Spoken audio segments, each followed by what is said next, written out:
Hello good morning students, मैं Ajit sir. आज फिर हम आपके लिए आए हैं acid base and salt class 10th के सेकेंड चैप्टर का दूसरा पार्ट लेकर। इससे पहले मैं आपको एसिड के फिजिकल प्रॉपर्टी के बारे में बता दिया। अभी आज इस वीडियो में हम लोग उसके केमिकल प्रॉपर्टीज को देखेंगे, लेकिन उससे पहले हम आपको इसमें एसिड की जो कुछ गुण, जो उसकी महत्वपूर्ण तथ्य होती है, महत्वपूर्ण बातें होती है, उसके बारे में हम आज आपको बता देते हैं, जो आपके पास ये इंपॉर्टेंट टॉपिक्स में है, जिसमें मैंने आपको एसिड के फिजिकल प्रॉपर्टी को बता दिया था पिछले वीडियो। आज इसमें आप जानेंगे मिनरल एसिड, ऑर्गेनिक एसिड, जो आपकी आज की जो टॉपिक है उसमें, फिर डाइल्यूटिंग एसिड, यानी कि इसका डाइल्यूटेशन हम कैसे करते हैं, डाइल्यूटेशन करने में हमें क्या क्या सावधानियां बरतनी पड़ेगी, तो इन सब के बारे में जानेंगे। फिर उसके बाद इसके जो केमिकल प्रॉपर्टीज के अंतर्गत आते हैं, उसमें हम लोग जानेंगे एसिड रिएक्ट विद मेटल। यदि एसिड मेटल के साथ रिएक्शन करता है तो क्या होता है। Acid react with metal carbonate and metal hydrogen carbonate, यानी कि एसिड मेटल कार्बोनेट और मेटल जो हाइड्रोजन कार्बोनेट के फॉर्म में होते हैं, उसके साथ अगर वो रिएक्शन करता है तो क्या। फिर आगे है आपके पास कि एसिड रिएक्ट विद बेस। अब बेस जो होते हैं, बेस में हम थोड़ा सा अभी आपको बता देंगे कि वह अल्कलीज के रूप में कब होते हैं और बेस के रूप में कब होते हैं, उसके बारे में हम फिर आपको बेस में बताएंगे। अभी हम लोग केवल यह जानेंगे कि बेस से एसिड जब रिएक्शन करता है तो क्या होता है। फिर है उसके बाद कि acid react with metal oxide, metal oxide के साथ जब रिएक्शन करता है तो क्या होता है। Acid have corrosive met. अब यहाँ पर कोरोसिव मेट नेचर में आपको बताना होगा कि उसमें वह कोरोसिव किस प्रकार से होता है, यानी कि वह हानिकारक क्षति कैसे होता है। तो इन सभी टॉपिक पर आज हम चर्चा करेंगे। तो अभी हम देखते हैं, जिसमें आपको बताएंगे हम एसिड्स के बारे में, जिसमें मिनरल एसिड और ऑर्गेनिक एसिड्स के बारे में। तो मिनरल एसिड और ऑर्गेनिक एसिड जो होते हैं, यह दो प्रकार के एसिड होते हैं। इन एसिड को हम लोग दो रूप से वीक एसिड और स्ट्रॉन्ग एसिड के रूप में जानते हैं। अब यहाँ पर हम लोग वीक एसिड और स्ट्रॉन्ग एसिड को अगर हम लेकर के चलें, तो सबसे पहले हम आपको लेके चलते हैं मिनरल एसिड। मिनरल एसिड को हम लोग स्ट्रॉन्ग एसिड कहते हैं। मिनरल एसिड को हम लोग क्या कहते हैं, स्ट्रॉन्ग एसिड कहते हैं। अब यह स्ट्रॉन्ग एसिड इसको क्यों कहा जाता है, इसके बारे में आप जान लीजिए। यह हम लोगों के द्वारा कंपाउंड के फॉर्म में विभिन्न प्रकार के मिनरल्स, मिनरल्स कहने का मतलब नॉन मेटालिक ऑक्साइड से है, ठीक है। उस मिनरल को जब हम लोग पानी के साथ रिएक्शन करा देते हैं, तब वह मिनरल एसिड के फॉर्म में बनते हैं। और यह जो मिनरल एसिड होते हैं, वह बहुत ही स्ट्रॉन्ग होते हैं और ये सबसे ज्यादा कोरोसिव भी होते हैं, यानी कि यह हम लोगों के लिए हानिकारक ज्यादा होते हैं।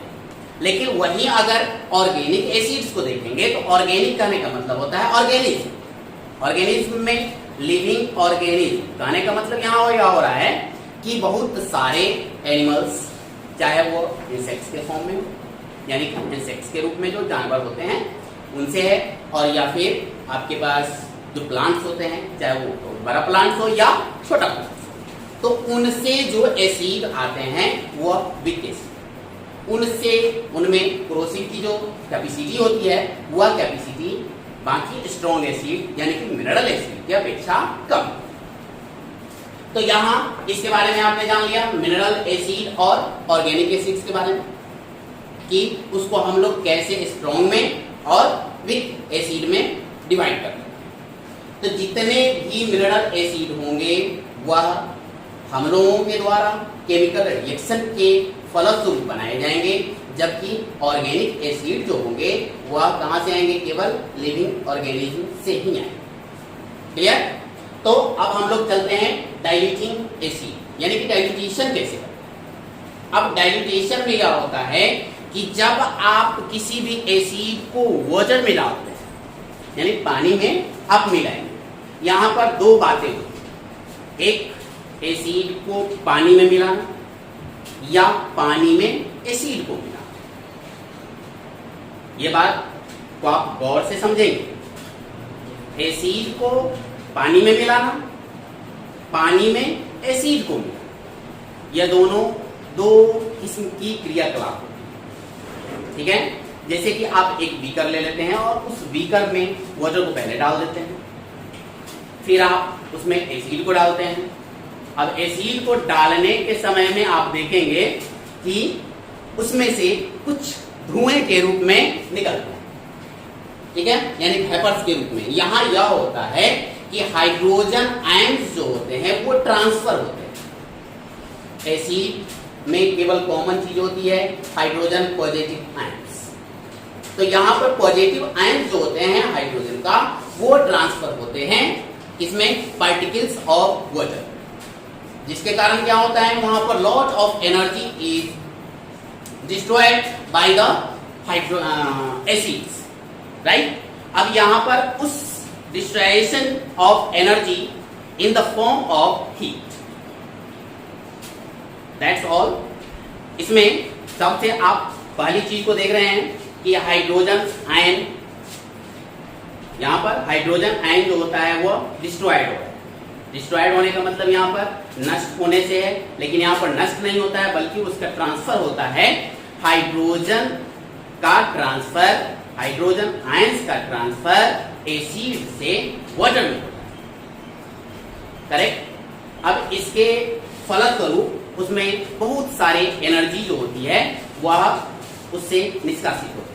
यानी कि इसको अगर आप फर्स्ट वाले चैप्टर के आधार पर ले जाएंगे तो यहां पर आप पाएंगे कि वह एक एक्सोथर्मिक रिएक्शन, ठीक है, यानी कि हीट को वह प्रोड्यूस करता है। अब यह हीट जो होती है वह क्या होता है, उसको जब हम इस हीट को एक साथ एक ही जगह जमा कर देंगे तो वह ब्लास्ट कर जाएगा। तो वैसी स्थिति कब आएगी, क्योंकि पानी जो होते हैं वह नेचर में ठंडे होते हैं, और दूसरी चीज कि उसमें ब्लैंक्स स्थान, यानी कि स्पेस जो होते हैं, स्पेस बिटवीन द पार्टिकल्स उसमें सबसे ज्यादा होता है, ठीक है। तो यहां पर वह हाइड्रोजन का आयंस एक पार्टिकल से दूसरे पार्टिकल्स में आसानी से चला जाता है। लेकिन यदि आप एसिड में पानी को डालते हैं तो यहां पर the particles of acid have no any space for the hydrogen ions. So when we pour some drops of water in the acid, then they are increase their temperature and then they are explosive, ठीक है।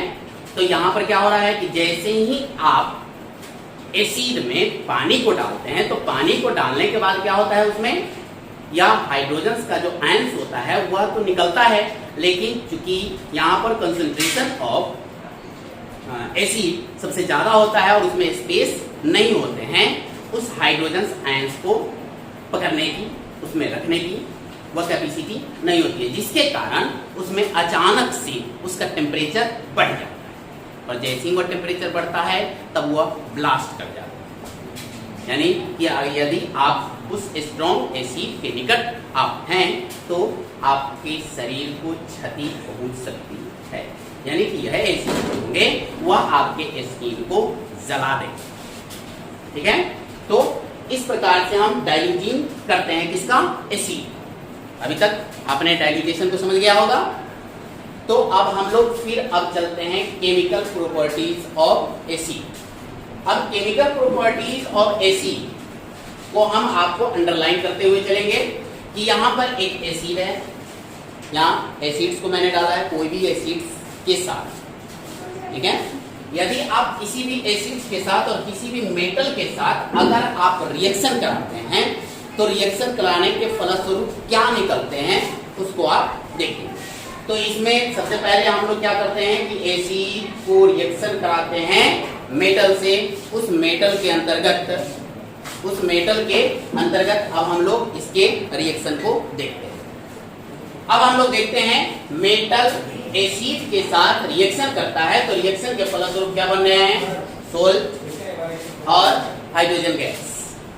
अब यहाँ इससे पहले मैंने आपको बता दिया था केमिकल इक्वेशन के बारे में, तो उस केमिकल इक्वेशन की जितने भी नियम थे उन सबको यहाँ पर हम फॉलो करें, ठीक है।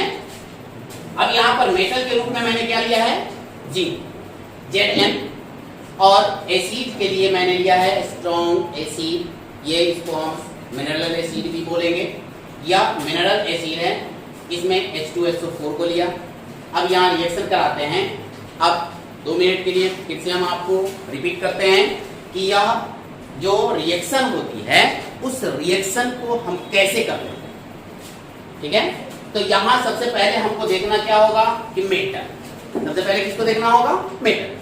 तो मेटल में अगर आप जाते हैं तो ये पॉजिटिव रेडिकल होते हैं, हाइड्रोजन भी पॉजिटिव रेडिकल, और दूसरा है SO4 जो नेगेटिव रेडिकल वाले होते हैं। अब नेगेटिव रेडिकल वाले पॉजिटिव रेडिकल वाले के साथ हमेशा रिएक्शन करते हैं, इस बात को मैंने आपको इससे पहले भी बता दिया। अब यहाँ पर क्लास 9 के आधार पर हम कंपाउंड को बनाने के लिए जाएंगे। उससे पहले आपको रिएक्टिविटी सीरीज को याद करना होगा कि रिएक्टिविटी सीरीज में क्या हाइड्रोजन जिंक से ज्यादा रिएक्टेबल है। अगर वो ज्यादा रिएक्टेबल है तो यहाँ पर कोई रिएक्शन होगा या नहीं होगा। तो यहाँ पर हाइड्रोजन जो है वह लेस रिएक्टिव है और जिंक मोर रिएक्टिव है देन हाइड्रोजन। तो यहाँ पर क्या हो जाएगा कि ये इसको डिस्प्लेस कर देगा, जो मैंने आपको डिस्प्लेसमेंट रिएक्शन में बताया। अब डिस्प्लेसमेंट रिएक्शन के आधार पर अगर हम आते हैं तो जिंक और SO4 इस दोनों का रिएक्शन जब हम कराएंगे, क्योंकि ये तो लेस रिएक्टिव है तो इसको वो क्या करेगा, डिस्प्लेस कर देगा, तो हाइड्रोजन बाहर। अब यहाँ पर इसका और इसका दोनों का वैलेंसी को आप देखिए, तो दोनों के वैलेंसी को जब आप देखेंगे तो आपके पास पता चलेगा कि SO4 या रेडिकल में -1 होता है और Zn इसका पॉजिटिव रेडिकल जो होता है वह 1। अब इस दोनों को जब आप क्रॉस मल्टीप्लाई करोगे तो आपके पास क्या आ जाएगा, क्योंकि कोई भी कंपाउंड लिखते हैं तो उसमें पॉजिटिव रेडिकल पहले होता है, तो पॉजिटिव रेडिकल को हमने पहले डाल दिया और उसके बाद नेगेटिव रेडिकल को डाला, तो नेगेटिव रेडिकल आपके पास क्या हो गया, SO4। अब आपके पास ये न्यू कंपाउंड्स बन गए जहां की आपके पास ये इस फॉर्म में आते हैं, सोल्ट के फॉर्म में आते हैं। सोल्ट के लिए मैं आपको बता दूं कि जब भी सोल्ट बनते हैं तो उसमें एक मेटल होते हैं और एक नन मेटल होते हैं, यानी कि मेटल के साथ जब भी कोई नन मेटल जुड़ेंगे या नन मेटल के ऑक्साइड जुड़ेंगे तो वह हमेशा सोल्ट ही होंगे। क्लियर। तो अब हम लोग अगले टॉपिक को हम लोग लेकर के चलेंगे। यहाँ पर इसको बैलेंसिंग करने की जो आवश्यकता है उसको भी थोड़ा देख लेते हैं। तो जिंक एक है, जिंक एक है, SO4 एक है, SO4 एक है, यानी कि सल्फर भी एक है और O4 है, सल्फर भी एक है और O4 है। H2 इधर भी है और H2 इधर भी है, यानी कि दोनों तरफ number of atoms of each element are equal, so this type of equation is balanced। अब हम लोग अगले टॉपिक की ओर चलेंगे, तो चलते हैं। अब आपके पास अगली जो टॉपिक है उसमें है आपके पास कि acids react with metal carbonate. मैंने दोनों को एक साथ लिया है, metal carbonate and metal hydrogen carbonate, ठीक है। तो इसके रिएक्शन को अब हम लोग फिर देखते हैं केमिकल इक्वेशन। चलिए अब देखते हैं कि मेटल कार्बोनेट जब एसिड से रिएक्शन करते हैं तो वो क्या बनाते हैं, सोल्ट, कार्बन डाइऑक्साइड और कोल, ये बनाते। तो इसमें सबसे पहले हम मेटल कार्बोनेट, तो मेटल Na सोडियम है, यानी सोडियम क्या हो गया, मेटल हो गए, और CO3 यानी कि ये कार्बोनेट है। दोनों एक साथ मिलकर के क्या बनाया, सोडियम कार्बोनेट। अब सोडियम कार्बोनेट यानी कि मेटल कार्बोनेट, और आपके पास एसिड क्या है, HCl, हाइड्रोक्लोरिक एसिड। अब इस हाइड्रोक्लोरिक एसिड और इसको दोनों को अब हम रिएक्शन कराने के लिए चलते हैं। तो यहां आप देख रहे हैं कि NaCl, अब यहां पर फिर वही स्थिति, रिएक्टिविटी सीरीज वाली। हाइड्रोजन लेस रिएक्टिव है, सोडियम मोर रिएक्टिव है, इसीलिए वह क्या करेगा, हाइड्रोजन को डिस्प्लेस्ड कर देगा। तो हाइड्रोजन को डिस्प्लेस्ड कर दिया। अब यह खुद Cl के साथ आकर के रिएक्शन करता है और NaCl यानी कि सोडियम क्लोराइड, जो हमारे यहाँ सामान्य नमक होती है, उसका यह फॉर्मूला हो, तो इसको ये बनाता है। फिर आप देखेंगे कि यहाँ पर CO3 जो है वह CO3 भी टूट जाता है, ठीक है, क्योंकि CO3 जिस समय होता है उस समय इसका जो वैलेंसी होता है वो -1, क्या होता है, -1। अब -1 होने की स्थिति में वह क्या कर लेता है कि अपने आप को इनर्टिविटी के पोजीशन में लाने के लिए CO2 बना लेता है और एक ऑक्सीजन को वो छोड़ देता है, यानी डिस्ट्रॉयड। अब वो डिस्ट्रॉयड किया हुआ ऑक्सीजन, जो कार्बोनेट का डिस्ट्रॉयड किया हुआ ऑक्सीजन है, वह ऑक्सीजन अब इस हाइड्रोजन के साथ आकर के मिल जाएंगे और क्या बना लेंगे, H2O। अब यहाँ हमको सबसे पहले यह देखना है कि क्या इक्वेशन बैलेंस है, तो पहले हम लोग बैलेंसिंग करते हैं। बैलेंसिंग में देखते हैं कि यहाँ Na जो है वो कितने एटम्स हैं, 2। एरो के हेड की तरफ देखते हैं तो Na कितने हैं, 1। अब तो यही करो। अब इसको बैलेंस करने के लिए क्या करना होगा हमें कि इसमें 2 से यदि हम मल्टीप्लाई कर दें, यदि 2 से मल्टीप्लाई कर दें तो सोडियम इधर 2, तो इधर भी सोडियम 2। अब यह सोडियम और क्लोरीन दोनों के साथ यह जाकर के मल्टीप्लाई हो जाएंगे, यानी कि अब इधर फिर क्या हो गया कि क्लोरीन अब आपके पास कितने हो गए, 2, और इधर क्लोरीन कितने हैं, 1, तो इसको भी 2 पूरे करने होंगे। तो इससे पहले हम देख लेते हैं कि हाइड्रोजन और तो कहीं नहीं है, यहीं पर केवल हाइड्रोजन है, और हाइड्रोजन इस तरफ क्या है, यहाँ भी 2 है। तो अब हम क्या करते हैं, इसमें भी 2 से मल्टीप्लाई कर सकते हैं। अब आप देखेंगे तो एरो के both side number of atoms in element, each elements are equal. अब देखते हैं कैसे, Na2 Cl2 Clb2 CO3 यानी कि C सिंगल, तो C सिंगल, एक ऑक्सीजन इधर 3 है और ऑक्सीजन यहाँ पर कितना हो गए, 2 और 1 3, यानी कि ये भी 3। अब देख रहे हैं कि आपके पास जो यह इक्वेशन है वह कंप्लीट रूप से बैलेंस है, ठीक है। तो फिर अब आपके पास क्या होता है, सेकेंड, मैंने अभी आपको बताया था कि एक मेटल कार्बोनेट से रिएक्शन करता है और एक मेटल हाइड्रोजन कार्बोनेट से। तो यहाँ पर जो थर्ड इक्वेशन है उसमें आप देखेंगे कि metal hydrogen carbonate react with acid, then they produce salt, carbon dioxide and water, right. अब मैंने क्या किया कि मेटल हाइड्रोजन कार्बोनेट के लिए क्या ले लिया, sodium hydrogen carbonate, sodium metal है, अब यहाँ पर ये पूरा का पूरा हाइड्रोजन कार्बोनेट बन गया। तो यहाँ आपके पास लेना क्या है, हाइड्रोजन कार्बोनेट ही लेने हैं, तो मेटल के साथ हाइड्रोजन कार्बोनेट को लिया तो यह हो गया मेटल हाइड्रोजन कार्बोनेट। दूसरा, एसिड के जगह पर मैंने क्या लिया है, HNO3 यानी कि नाइट्रिक एसिड। अब नाइट्रिक एसिड के साथ हम इसका रिएक्शन कराने के लिए जा रहे हैं, तो इसमें आप देखेंगे कि फिर वही स्थिति आती है, क्या, हाइड्रोजन और दूसरे मेटल की रिएक्टिविटी सीरीज। तो सोडियम भी यहाँ क्या है, मोस्ट रिएक्टेबल है, देन हाइड्रोजन से, तो हाइड्रोजन को क्या करेगा, वो डिस्प्लेस कर देगा और खुद नाइट्रेट से जाकर के रिएक्शन कर लेगा, जिसके कारण वो क्या बन जाएगा, सोल्ट के फॉर्म में सोडियम नाइट्रेट। क्या बन गया, सोडियम नाइट्रेट। और इसमें जो CO3 है, फिर वही इनर्टिविटी की स्थिति, तो फिर यहाँ पर क्या हो गया कि अपनी एनर्टिविटी को वह प्राप्त करता है CO2 के साथ, CO2 के साथ अपनी एनर्टिविटी को प्राप्त करता है, जिसके कारण क्या बन गया CO2। अब यहां पर केवल बच गया है एक, क्या बच गए हाइड्रोजन, मैं उंगली भी रखे हुए हूं, हाइड्रोजन बचे। तो यह हाइड्रोजन इससे बचे हुए ऑक्सीजन के साथ रिएक्शन करके क्या बनाता है वाटर। अब देखिए इसको अब हम फिर बैलेंस करने के लिए चलें, तो बैलेंसिंग में देखते हैं सोडियम 1 एटम्स, सोडियम 1 एटम्स, यानी कि एक की गिनती खत्म, पूरी हो गई।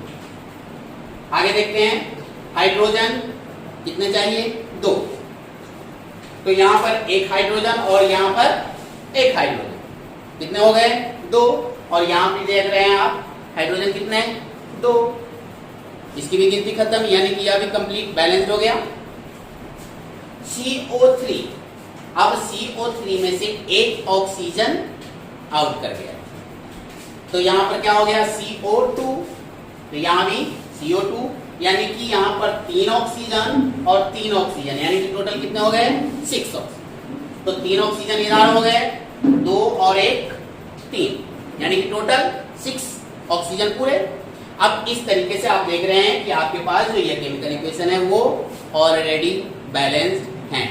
जब कोई भी इक्वेशन बैलेंस्ड हो तो उनको बैलेंस करने की जरूरत नहीं होती। क्लियर? तो अब हम लोग फिर अगले टॉपिक की ओर चलेंगे। अब हम लोग अगले टॉपिक को देखते हैं। आपके पास है acid react with base, acid react with base. तो यहां पर हम लोग क्या देखेंगे कि जब भी कोई बेस के साथ एसिड रिएक्शन करता है तो रिएक्शन करने के फलस्वरूप वह सोल्ट एंड वाटर को बनाता है, यानी कि इस रिएक्शन को हम लोग न्यूट्रलाइजेशन रिएक्शन बोलते हैं, यानी कि इसमें एसिड अपनी अस्तित्व को खो देता है और बेस भी अपने अस्तित्व को खो देता है। तो ऐसी रिएक्शन को हम लोग क्या बोलेंगे न्यूट्रलाइजेशन रिएक्शन। अब इस न्यूट्रलाइजेशन रिएक्शन को जो मैंने अभी आपको बताया कि बेस और अल्कलीज, अल्कलीज जो होता है वह बेस का सॉल्यूशन फॉर्म होता है, और बेस जो होते हैं वह या तो एक्वस फॉर्म में होंगे या फिर सॉलिड फॉर्म। ठीक है, तो अल्कलीज में अभी हम लोग अगले चैप्टर में फिर हम लोग देखेंगे, लेकिन अभी हम लोग इसके बारे में देख लेते हैं कि एसिड रिएक्ट विद बेस, इसका हम अब आपको केमिकल इक्वेशन दिखाते हैं। तो देखते हैं इसमें बेस एसिड के साथ रिएक्शन करने के बाद क्या बनाता है सोल्ट एंड वाटर। अब यहाँ पर बेस के जगह पर मैंने आपको लिया है पोटेशियम हाइड्रोक्साइड KOH, और एसिड के लिए लिया है H2SO4। अब इस दोनों को अगर हम रिएक्शन कराने के लिए चलते हैं तो यहाँ पर ये जितने भी एसिड्स को मैंने लिया है वह सब डाइल्यूटेशन फॉर्म में हैं, यानी कि कौन एसिड नहीं, तो डाइल्यूट के फॉर्म में है। तो अब यहाँ पर अब हम देखते हैं कि K जो है पोटेशियम वह इसके साथ नॉन मेटल ऑक्साइड के साथ रिएक्शन करता है और यहाँ पर क्या बनाता है पोटेशियम सल्फेट। अब यहाँ पे बच गया क्या H, और इसमें बच गया है O, फिर यहाँ भी आप देख रहे हैं कि यह भी H बचा हुआ है, तो यह दोनों जो है वह यहाँ आकर के क्या बना लेता है H2O। अब इसको हम बैलेंस करते हैं, तो बैलेंसिंग में आप देख रहे हैं यहाँ पर K जो है वह सिंगल है रिएक्टेंट्स में और प्रोडक्ट्स में आपके पास 2। ठीक है, तो इसको बराबर करने के लिए हम क्या करेंगे, इसमें 2 से मल्टीपल कर देते हैं। तो यहाँ पर पोटेशियम 2 और पोटेशियम 2, यानी कि दोनों के एटम्स इक्वल। अब यहाँ पर atoms of hydrogen and atoms of oxygen वह भी 2-2 हो जाते हैं। तो यहाँ 2 ऑक्सीजन 2 हाइड्रोजन और 2 हाइड्रोजन यहाँ, तो टोटल हाइड्रोजन का नंबर कितना हो गया 4 और ऑक्सीजन का नंबर हो गया 2। लेकिन आपके पास कितना है हाइड्रोजन, इधर केवल 2 है, तो हम क्या करेंगे इधर 2 से मल्टीपल कर देंगे। अब देखिए कि इस पूरे के साथ 2 से मल्टीपल करेंगे तो कितना हो जाएगा 2 2 जा 4, यानी कि 4 atoms of hydrogen and 2 atoms of oxygen. इस तरीके से दोनों तरफ रिएक्टेंट्स एंड प्रोडक्ट्स के नंबर ऑफ एटम्स जो होते हैं वो इक्वल हो जाते हैं और आपकी इक्वेशन बैलेंस्ड। ठीक है, तो फिर अब हम लोग अगले टॉपिक की ओर चलते हैं। अब इसको देखते हैं, acid react with metal oxide. Acid react with metal oxide. यहां पर एसिड में आप कोई भी एसिड को ले सकते हैं और मेटल ऑक्साइड में कोई भी मेटल के ऑक्साइड को ले सकते हैं। ठीक है, अब इस रिएक्शन को अगर हम देखते हैं तो इसमें भी सेम, जो एसिड रिएक्ट विद बेस का जो प्रोडक्ट होता है, सेम वही प्रोडक्ट्स मेटल ऑक्साइड और एसिड के रिएक्शन में भी बनते हैं। तो इसको हम लोग देखते हैं रिएक्शन के फलस्वरूप। ये रिएक्शन है आपके पास metal oxide plus acid, symbol of arrow salt plus water. तो यहां हम देख रहे हैं कि when metal oxide react with acid then they produce in the form of salt and water as their products। यहां पर CuO यानी कि मैंने लिया है कॉपर को ऑक्सीजन के साथ। तो इससे पहले भी मैंने आपको बताया था कि बहुत सारे मेटल ऐसे हैं जिनके पास दो वैलेंसी, तो दो वैलेंसी वाले के लिए या तो आपके बुक्स में क्वेश्चन में इंडिकेट किए जाते हैं, वो इंडिकेशन होता है ये, यानी कि अगर कॉपर 2 लिखा हुआ हो, 2 लाइंस या रोमन में दिए जाते हैं, तो उसका मतलब हो जाएगा कि यह कॉपर के साथ जो वैलेंसी है वह केवल 2 है। तो यह 2 वैलेंसी वाले कॉपर के साथ आता है, तो इसका अब हम क्या बोलेंगे नाम, याद करें, थोड़ा सा माइंड पर प्रेशर डालें कि मैंने आपको क्या बताया था 2 वैलेंसी के लिए। तो मैंने आपको बताया था, हाँ सही बात, आपने सही बोला, यहां पर हम इसको बोलेंगे क्यूप्रस, यानी कि उसके अंत में जो कॉपर का नाम होता है, जिसके सफिक्स में हम लोग क्या लगा देते हैं, अस लगा देते हैं, तो इसको हम लोग बोलेंगे क्यूप्रस ऑक्साइड।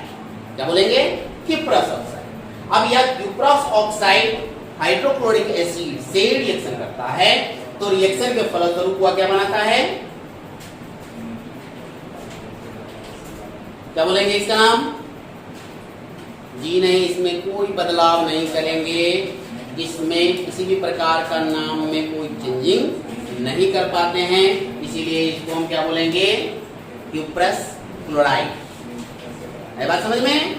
तो इसमें भी अस का ही उपयोग होगा, क्योंकि इसकी वैलेंसी 2 ही रहेगी, 3 नहीं होती है, इसीलिए इसको हम क्यूप्रस क्लोराइड बोलेंगे। अब क्यूप्रस क्लोराइड तो बन गया, ये किस फॉर्म में आता है, तो सॉल्ट के फॉर्म में, और H2O तो जान ही रहे हैं। अब इसको हम लोग क्या कर लेते हैं, बैलेंस करते हैं। तो बैलेंस में आप देख रहे हैं कि कॉपर कितने हैं, 1 कॉपर 1 की गिनती खत्म, ऑक्सीजन 1 ऑक्सीजन 1, इसकी भी गिनती खत्म। अब आपके पास क्लोरीन 2 एटम्स, हाइड्रोजन 2 एटम्स, यानी कि हाइड्रोजन और क्लोरीन के एक एटम्स को बढ़ाने हैं। तो हम क्या करेंगे कि यहाँ आप देखिए कि हाइड्रोजन और क्लोरीन एक साथ है, तो इसमें अगर हम 2 से मल्टीप्लाई कर दें तो आपके पास number of atoms of hydrogen is also 2 and chlorine is also 2। Thus, this chemical reaction is balanced. Next topic चलते हैं। तो यहाँ पर आपकी जो टॉपिक है वो है acids have corrosive nature. Corrosive मतलब क्षति को, क्षय कर, ठीक है।